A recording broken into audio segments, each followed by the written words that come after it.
নমস্কার দর্শক বন্ধুরা, মৃত্যুঞ্জয়ের অমৃত বচন অনুষ্ঠানে আবার একবার সবাইকে স্বাগত। আজকের মৃত্যুঞ্জয়ের অমৃত বচন একটা ভীষণ ইন্টারেস্টিং টপিকের ওপর আমি নিয়ে এলাম। যারা অনুরোধ করব, যারা এই অনুষ্ঠানটা দেখবেন, যদি ভালো লাগে তাহলে পুরোটা দেখার চেষ্টা করবেন, কেটে দেখবেন না। যাদের ভালো লাগবে না, মাথার উপর দিয়ে যাবে, তারা এখানেই ছেড়ে দেবেন, অন্য কোনো তাদের মনোমত ভিডিও খুঁজে নিয়ে তারা দেখবে। আসলে আজকের বিষয়টা ভীষণভাবে বোঝার জায়গা। কিছু বশীকরণের চটজলদি টোটকা, জুয়া লটারি জেতার কিছু উপায়, বাজার চলতি যেগুলো হটকেক ডিম্যান্ড, যে সমস্ত টপিকের, সেরকম কোনো টপিকের উপরে নয়।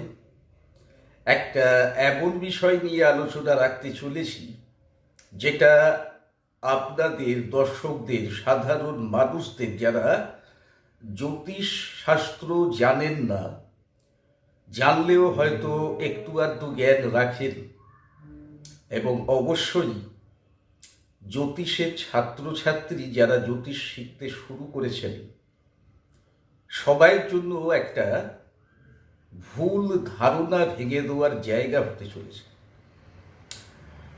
আসলে আমি এমনই কিছু আজ আপনাদের সঙ্গে শেয়ার করব, যার ফলে বহু মানুষের বহুদিন ধরে মনের মধ্যে পুষে রাখা কিছু ভুল ধারণার জায়গা, জ্যোতিষ সংক্রান্ত, আরও ব্রডলি বললে মানুষের জন্ম রাশি সংক্রান্ত জায়গাটা নিয়ে যে কিছু ভুল ধারণা আছে, এই ধারণাটা ভেঙে যাবে। এই অনুষ্ঠানটা নিয়ে আসার পেছনে একটা তাগিদের জায়গা এইটা কাজ করেছে আমার মনে। আমি দেখছিলাম বেশ কিছুদিন যাবৎ বহু মানুষ সরাসরি যেন চ্যালেঞ্জে শুনে আমাকে বলছেন, গুরুজি, জ্যোতিষশাস্ত্রে বিশ্বাস কেন করব, বা জ্যোতিষশাস্ত্রের উপরে কিভাবে বিশ্বাস করব? এখনো পর্যন্ত বিশ্বাস তো বাস্তবে পরিণত হতে দেখছি না। কেন ভাই, কি হয়েছে, কি সমস্যা? মানে দেখুন, খুব সামান্য বিষয়। আপনারা জ্যোতিষীরা সবাই রাশিফল বর্ণনা করেন, বাৎসরিক ভিত্তিতে, মাসিক ভিত্তিতে, সাপ্তাহিক ভিত্তিতে, এমনকি দৈনিক ভিত্তিতে। হ্যাঁ, করি। আমি দেখি আমার মতো হাজার হাজার লাখ লাখ মানুষ এই রাশিফল শোনেন, দেখেন। হ্যাঁ, তো কি হয়েছে তাতে? এই রাশিফল তো অনেকের কাছে নেশার জায়গা, যে সকালবেলা ঘুম থেকে উঠেই আগে নিউজ পেপারে হোক বা টেলিভিশন চ্যানেলের প্রিয় চ্যানেলটা খুলে হোক, সেদিনকার রাশিফল না শুনে মানুষটা দিনই শুরু করেন না। এবং প্রতিদিন ওই রাশিফল শুনে দিয়ে নিজের রাশিফলের জায়গাটা নিয়ে হয় কিছু প্রত্যাশায় অথবা কিছু আশঙ্কায় দিন যাপন করেন। বলে এই রাশিফলটা নিয়েই তো সমস্যা। এখনো পর্যন্ত আমার নিজের ব্যক্তিগত জীবনে আমার রাশিফল তো মিলতে দেখলাম না। তাছাড়া ওভারঅল যাকেই জিজ্ঞেস করি, কেউই এরকম বলে না যে তার রাশিফল হুবহু মিলে গেছে। কখনো সখনো কিছু কিছু মিলের জায়গা পাওয়া যায়, কিন্তু বড় মিলের পরিমাণটাই বেশি, অর্থাৎ যা বলছে হচ্ছে কিছু আর। তাহলে হ্যাঁ, ঠিকই বলেছো ভাই, এটা একটা সমস্যা। মানে তাই যদি হয়, আপনারা জ্যোতিষীরা যদি রাশিফল বর্ণনা করে মানুষের দৈনন্দিন ভাগ্যের স্থানটা সম্পর্কে প্রেডিকশন না করতে পারে, তাহলে পয়সা খরচা করে আপনাদের কাছে চেম্বারে দেখাতে যাবো কেন? তা সেখানেও তো আমাদের ধারণা হতেই পারে, যা বলবেন ভুল বলবেন, ভুলভাল প্রেডিকশন করবেন, ভুলভাল প্রতিকার লিখে পকেট ভরবেন। অভিযোগটা সরাসরি ফু দিয়ে উড়িয়ে দেওয়ার মতো জায়গা নয়, আমিও উড়িয়ে দিতে পারিনি। আমি এনাদের সবাইকেই বলেছিলাম, আমি ব্যাখ্যা করে দিতে পারি, আপনারা রাশিফল দেখেন বটে, কিন্তু রাশিফল আসলে কিছুই না। বলার অর্থ, রাশিফল দেখে ভাগ্যস্থান বিচার করতে যাওয়া বোকামি। আমি জ্যোতিষী হয়ে আমি বলছি, আমরা জ্যোতিষী যারা যারা রয়েছি, আমরা রাশিফল বর্ণনা করি বটে, কিন্তু সেই রাশিফল মেলার থেকে না মেলার সম্ভাবনাটাই বেশি, এটা জেনেই আমরা করি। অবশ্য আমি ব্যক্তিগতভাবে কখনো রাশিফল বর্ণনার দিকে যাইনি, আপনারা দেখেছেন জানেন। আমার চ্যানেলে কখনো রাশিফল সংক্রান্ত অনুষ্ঠান দেখতে পাবেন না। কেউ কেউ রিকোয়েস্টও করেছেন যে গুরুজি আপনিও রাশিফল কেন প্রকাশ করেন না। তা আমি সরাসরি জানেন কি বলেছি, রাশিফলের উপরে আমার বিশেষ আস্থা ভরসা নেই, তাই আমি রাশিফল দিয়ে অনুষ্ঠান করি না। এখন আপনাদের শুনতে অবাক লাগতে পারে, একজন জ্যোতিষী অনুষ্ঠান করতে বসে নিজেই বলছে সে নাকি রাশিফলের উপরে বিশেষ আস্থা ভরসা রাখে না। তাহলে কি জ্যোতিষ পেশার নামে মানুষ ঠকানোর কাজ চলছে?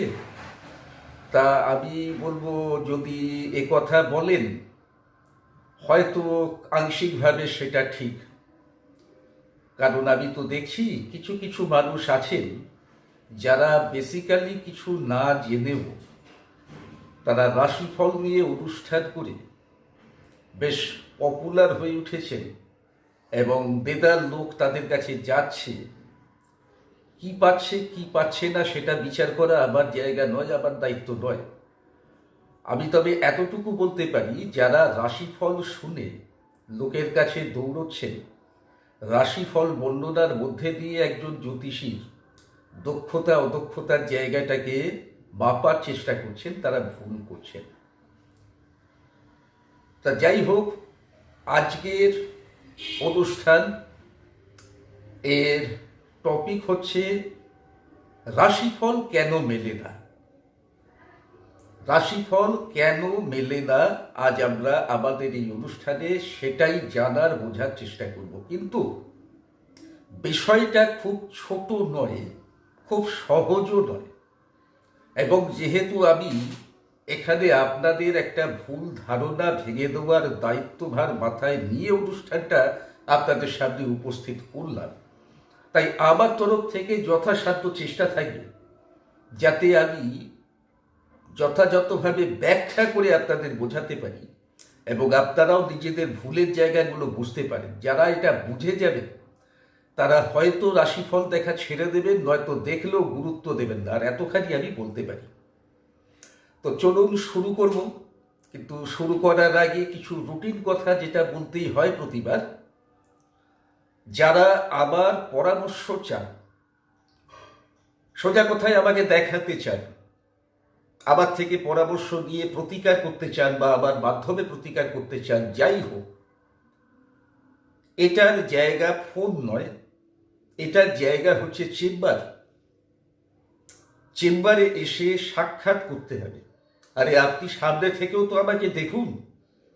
টেলিভিশন অনুষ্ঠানে সবাই ভালো ভালো কথা বলে, মিষ্টি মিষ্টি কথা বলে, কিন্তু মানুষটা বাস্তবে কেমন তার সামনে গিয়ে উপস্থিত না হলে, তার সঙ্গে কথাবার্তা না বলে যাচাই করা যায় না। অনেকেই আছে বলেন আপনারা তো টিভির পর্দায় একরকম, বাস্তব জীবনে আরেক রকম। সেই কথার সূত্র ধরেই বলছি, টিভির পর্দায় দেখে ভুলে গিয়ে বিশ্বাস করে কারোর কাছে যাবার প্রয়োজন নেই। আমার কাছেও আসবেন না। আমার কাছে যদি আসেন, আসুন, সামনাসামনি কথা বলুন, নিজের সমস্যা নিয়ে শেয়ার করুন, আলোচনা করুন, পরামর্শ দিন, সেখানেই বুঝে যাবেন আমি কথায় এবং কাজে দু জায়গাতেই এক না। তো বাই দ্য ওয়ে, নিজে ঢাক নিজে পেটাতে নেই, আমি পেটাবো না। যদি ভালো হই মানুষ বলবেন, যদি খারাপ হই সেটাও মানুষই বিচার করবেন। তো যারা আসতে পারবেন না, দূরে থাকেন বা অন্য কোনো সমস্যা আছে বলছেন চেম্বারে যাওয়া সম্ভব হবে না, তারা অনলাইনে কনসালটেন্সি সুবিধে নিতে পারেন। স্ক্রিনে নাম্বার দিয়ে দিচ্ছি, এই নাম্বারে হোয়াটসঅ্যাপ আছে। আবার পেমেন্টের জন্য গুগল পে, ফোনপে, পেটিএম 3টে অপশান আছে। পেমেন্ট কিসের? ভিজিটের। একজন পেশাদার জ্যোতিষীর পরামর্শ দিতে গেলে অবশ্যই পারিশ্রমিক দিতে হবে, ভিজিট দিতে হবে। ভিজিট এই নাম্বারে জমা করে আমাকে হোয়াটসঅ্যাপে মেসেজ করুন, আমি আপনাকে টাইম দেব। কিসের কনসালটেন্সি টাইম দেবো, সেই সময় ফোনের মাধ্যমে আমার সঙ্গে নিজের সমস্যা স্থান বিষয়ে আলোচনার সুযোগ পাবেন। তো বন্ধুরা, আজকের টপিক প্রসঙ্গে ফিরে আসছি, রাশিফল কেন মেলে না। যেহেতু ইলাবোরেট টপিক, অনেক বিস্তৃত টপিক, অনেক কিছু জানতে হবে, বুঝতে হবে। একটা ভিডিওর মাধ্যমে এটা জানাবার চেষ্টা করতে গেলে অনেক বড় হয়ে যাবে, আপনারা দেখতে পারবেন না। আমি তাই দুটো পার্টে এটা উপস্থাপিত করার চেষ্টা করব। আজকে প্রথম অংশে আমি দুটো খুব ভাইটাল পয়েন্ট আপনাদের সঙ্গে শেয়ার করছি। রাশিফল কেন মেলে না, এই দুটো পয়েন্ট যদি মাথায় দিতে পারেন তাহলেও অনেকখানি উত্তর আপনাদের কাছে ক্লিয়ার হয়ে যাবে।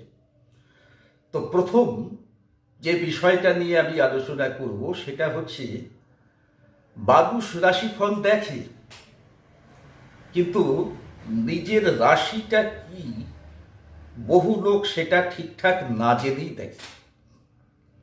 অবাক হচ্ছেন? হ্যাঁ, অনেকে জানেন না নিজের রাশি, কিন্তু অনেকে দীর্ঘদিন ধরে নিজের রাশি এই, নিজের রাশি ওই বলে জেনে আসছেন। তা আপনাদের মধ্যে কারোর ধারণাটা ঠিক, কারোর ধারণাটা ভুল। কেন ভুল? অনুষ্ঠান শুনুন, বুঝে যাবেন। প্রথম কথা তো হচ্ছে রাশি কি। তা যদি এক কথার উত্তর হয় রাশি কি, তো বলবো মহাকাশকে যে 12টি ক্ষেত্রে বিভক্ত করা হয়েছে, যথা মেষ, বৃষ, মিথুন ইত্যাদি, একেবারে মীন পর্যন্ত এই যে 12টা ক্ষেত্রে ভাগ করা হয়েছে সমান, এক একটি ক্ষেত্রকে এক একটি রাশি বলে। কিন্তু আপনারা রাশি বলতে যেটা বোঝেন সেটাকে বলা উচিত জন্ম রাশি। তো এবারে প্রশ্ন আসছে, জন্ম রাশি কি? জন্ম রাশি কি, এটার উত্তর দিতে গেলে বলতে হবে প্রথমেই যে জন্ম রাশি কিন্তু দুই প্রকার। একটি হচ্ছে চান্দ্র রাশি, একটি হচ্ছে সৌর রাশি। চান্দ্র রাশি মানে চাঁদের দ্বারা যে রাশি উৎপত্তি, জন্মকালীন মুহূর্তে মানে জন্ম ছকে চন্দ্রের অবস্থান এই 12টা রাশির মধ্যে যে রাশিতে থাকবে সেটি সেই মানুষের চান্দ্র রাশি।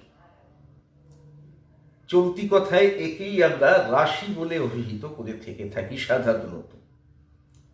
আর আরেকটি কনসেপ্ট যেটি হচ্ছে সৌর রাশি, তো বলাই বাহুল্য, ওই জন্ম ছকে জন্মকালীন মুহূর্তে রবি বা সূর্যের অবস্থান যে রাশিতে হবে সেই রাশিটিকে আমরা সৌর রাশি বলে অভিহিত করব।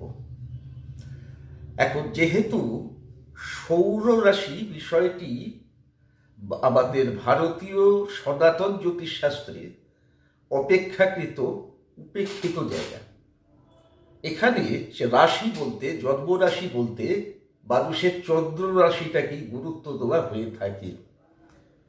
তাই এই সৌর রাশির যে ধারণাটা স্বভাবতইভাবে খুব কম মানুষের মধ্যে আছে, এবং জ্যোতিষীরাও এটা নিয়ে বিশেষ একটা অনুষ্ঠান করেন না, বরং তারা সরাসরি রাশি ফল বর্ণনা করতে বেশি পছন্দ করেন, যেটা লোকে পছন্দ করে। তো সৌর রাশি এবং চন্দ্র রাশির কনসেপ্টটা আশা করি বোঝাতে পারলাম। জন্ম মুহূর্তে চন্দ্রের অবস্থান যে রাশিতে সেটি হচ্ছে চন্দ্র রাশি, আর সূর্য বা রবির অবস্থান যে রাশিতে সেটি হচ্ছে রবি রাশি, সৌর রাশি। বহু মানুষ কিভাবে নিজের রাশি জানতে পারে এবার দেখা যাক। কিছু কিছু মানুষের কোষ্ঠী আছে, জন্ম ছক আছে, জন্ম পত্রিকা আছে, এবং সেখানে তার লগ্ন, রাশি, জন্ম নক্ষত্র ইত্যাদি সব নির্দিষ্ট করে লেখা আছে। এদের জায়গাটা নিয়ে কোনো কিছু বলার নেই। এনারা জ্যোতিষী দ্বারাই জন্মপত্রিকা প্রস্তুত করে জন্ম রাশি নির্ণয় করিয়েছেন। অতএব এদের রাশিটি সম্পূর্ণ ঠিক বলেই আমরা অনুমান করে নিতে পারি। যদি জ্যোতিষীর ভুল হয় সেটা অন্য কথা, জ্যোতিষ কিন্তু ভুল নয়, মনে রাখতে হবে। তা যাক, দ্বিতীয় যারা পর্যায়ে আসেন, রাশি ফল দেখেন, বলেন আমার এই রাশি ওই রাশি, তারা কিন্তু নামের ভিত্তিতে অনেকে রাশি নির্ণয় করে। আবার এটা নিয়ে মনে পড়ছে একটা অনুষ্ঠানই আছে, পারলে দেখে নেবেন যারা মনে করবেন দেখা দরকার। টপিকটা ছিল রাশির থেকে নাম নাকি নামের থেকে রাশি, কোনটা সঠিক। আসলে এটাও একটা কন্ট্রোভার্সিয়াল জায়গা। মানুষ নামের থেকে রাশি নির্ণয় করে। ইংরাজি এবং বাংলা বর্ণমালার কিছু অক্ষরকে তারা বিভিন্ন রাশির নির্দেশক হিসেবে জ্ঞান করে। যেমন দন্ত স দিয়ে কারোর নাম আসে, তাকে এবার কুম্ভ রাশি স্ট্যাম্প দিয়ে দেওয়া হলো, কিংবা কারোর হয়তো অ দিয়ে নাম, তাকে মেষ রাশির স্ট্যাম্প মেরে দেওয়া হলো। তা এটা তো সম্পূর্ণ ভুল।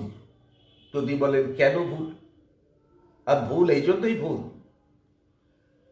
নামটা কিন্তু রাশির থেকে আসছে, নামের থেকে রাশি আসছে না। যখন এইভাবে কোনো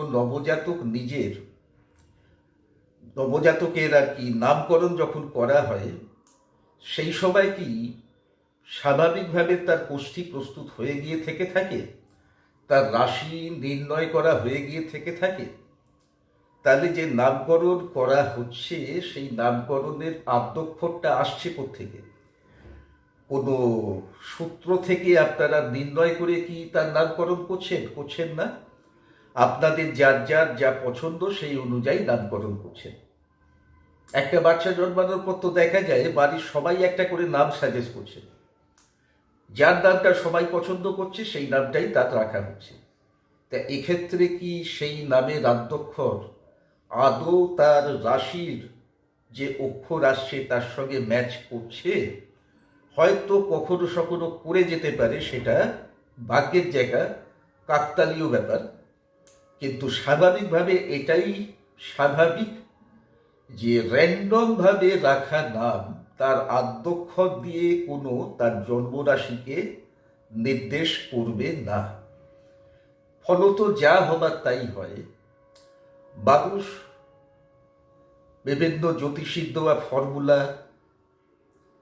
রাস্তার ধারে বিক্রি হওয়া চটি জ্যোতিষের বই, যে যেখান থেকে নামের মাধ্যমে রাশি খোঁজার পদ্ধতি জেনেছেন, তারা সম্পূর্ণ উল্টোভাবে জেনেছেন। সঠিকভাবে জানার জায়গাটা কিন্তু এইটা, অর্থাৎ আগে রাশি বার করতে হবে, তারপর সেই রাশি কোন কোন নামকে নির্দেশ করছে, মানে কোন কোন অক্ষরকে নির্দেশ করছে, সেই অক্ষর ধরে যদি জাতকের নামকরণ করা হয় তবে নামের সঙ্গে রাশি ম্যাচ হবে। আদারওয়াইজ যার আগে নামকরণ হয়ে গেছে, এবার নামকরণের আদ্যক্ষর ধরে তার রাশি যদি খোঁজার চেষ্টা করা হয়, এটা মেলা সম্ভব নয়। বাই চান্স কয়েকজনের মিলে যেতে পারে, কিন্তু ম্যাক্সিমাম পসিবিলিটি এটা মিলবে না। ফলত এরাও যে রাশি জেনে রাশিফল দেখছেন, সেটা ভুল হবার সম্ভাবনা হয়তো 99%।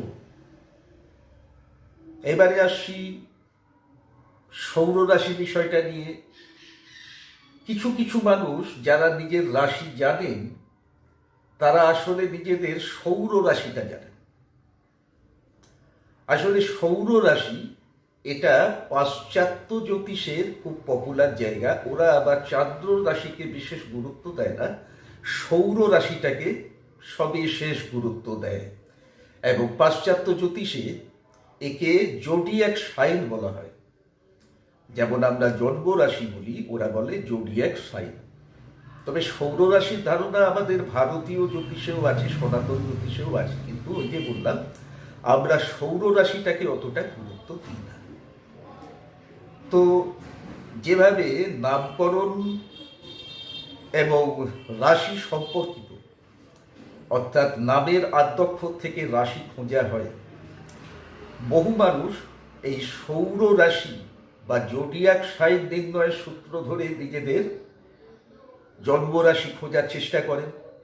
আপনাদের সুবিধার জন্য আমি একটা টেবিল দিয়ে দিচ্ছি। এই টেবিলে দেখানো রয়েছে সূর্য মোটামুটি বছরের কোন সময় কোন রাশিতে অবস্থান করে। যেহেতু রবির 1 বছর সময়ে পুরো রাশিচক্র পরিক্রমণ করতে লাগে এবং 1 বছর মানে সেটা 12 মাসে বিভক্ত করা যায়, তাহলে সূর্যের এই 365 দিন অ্যাভারেজ যে সময় যার মধ্যে রাশি পরিভ্রমণ করছে, দ্বাদশ রাশি পরিভ্রমণ করছে, প্রতিটা রাশিতে অবস্থানের সময় তাহলে কম বেশি 1 মাস করে দাঁড়াচ্ছে। কিছু বেশি হতে পারে কোনো ক্ষেত্রে, কিছু কম হতে পারে কোনো ক্ষেত্রে। তা এর একটা তারিখের বিন্যাস আছে, আমি স্ক্রিনে দিয়ে দিচ্ছি, আপনারা দেখে নেবেন এবং এইভাবে নিজের জন্ম তারিখ থেকে সৌর রাশি কি আপনারা অনায়াসে জেনে নিতে পারেন। অবশ্য ছক থাকলে আপনার রবি যে রাশিতে অবস্থান করছে বুঝবেন সেটাই আপনার সৌর রাশি, সেক্ষেত্রে কোনো দ্বিমতের জায়গা নেই। আরেকটা বড় কথা, এই সৌর রাশি নির্ণয়ের যে এই পাশ্চাত্য সূত্র, বছরের বিভিন্ন সময়ের ক্যালেন্ডার, সেই ক্যালেন্ডার ধরে রাশি, সৌর রাশি বার করা হয়, সেটা কিন্তু মানুষের জন্মকুষ্ঠিতে পাওয়া সৌর রাশির সঙ্গে ম্যাক্সিমাম ক্ষেত্রে মিলে যায়, খুব সামান্য ক্ষেত্রে মেলে না। সেটা কয়েক ডিগ্রি বলবো না, কয়েক সেকেন্ড, কয়েক মিনিটের পার্থক্যের জন্য হতে পারে, তবে সম্পূর্ণ ডিফার করে না। তা এগুলো কিরকম ভাবে দেখানো হচ্ছে দেখুন।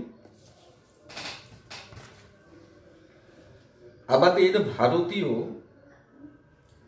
যে জ্যোতিষশাস্ত্র, সেই অনুযায়ী এই সময়ের সারণী এইরকম: রবি মেষে থাকে 13 এপ্রিল থেকে 14 মে, বৃষতে থাকে 15 মে থেকে 14 জুন, মিথুনে থাকে 15 জুন থেকে 14 জুলাই, কর্কটে থাকে 15 জুলাই থেকে 14 আগস্ট, সিংহে থাকে 15 আগস্ট থেকে 15 সেপ্টেম্বর, কন্যায় থাকে 16 সেপ্টেম্বর থেকে 15 অক্টোবর, তুলাতে থাকে 16 অক্টোবর থেকে 14 নভেম্বর, বৃশ্চিকে থাকে 15 নভেম্বর থেকে 14 ডিসেম্বর, ধনুতে থাকে 15 ডিসেম্বর থেকে 13 জানুয়ারি, মকরে যায় 14 জানুয়ারি, থাকে 12 ফেব্রুয়ারি পর্যন্ত, কুম্ভে থাকে 13 ফেব্রুয়ারি থেকে 12 মার্চ এবং দ্বাদশতম রাশি মীনে থাকে 13 মার্চ থেকে 12 এপ্রিল পর্যন্ত এবং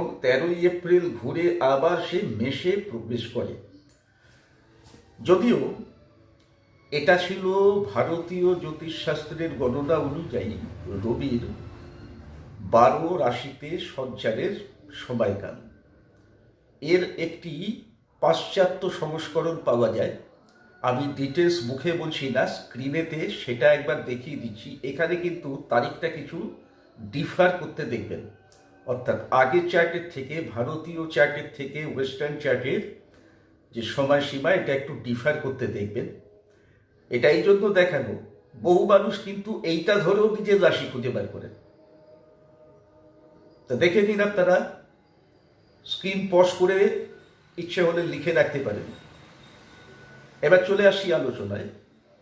যারা সৌর রাশি নিজের নির্ণয় করছেন, হয়তো ঠিক নির্ণয় করছেন, অন্তত ভারতীয় বেদিক ক্যালেন্ডার যেটা আছে সেটা ধরে করলে তো একদম ঠিক বেরোবে।